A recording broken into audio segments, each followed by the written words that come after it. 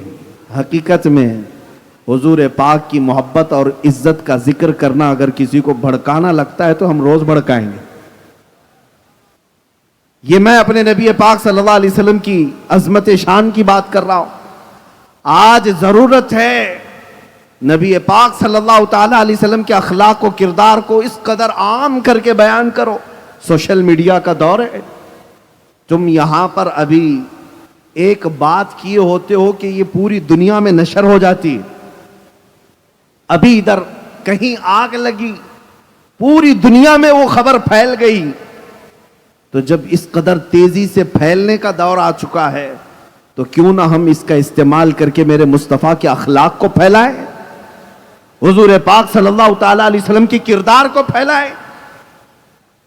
آج نبی محترم صلی اللہ تعالی علیہ وسلم کے ان عظیم اخلاق کا میں ذکر کروں. مکہ والے کیا کہتے تھے؟ مکہ والے جو حضور پاک کے جانی دشمن تھے, حضور پاک صلی اللہ علیہ وسلم کے قتل کا منصوبہ بناتے تھے, ان سے بھی اگر کوئی پکڑ کر کے پوچھتا محمد صلی اللہ تعالی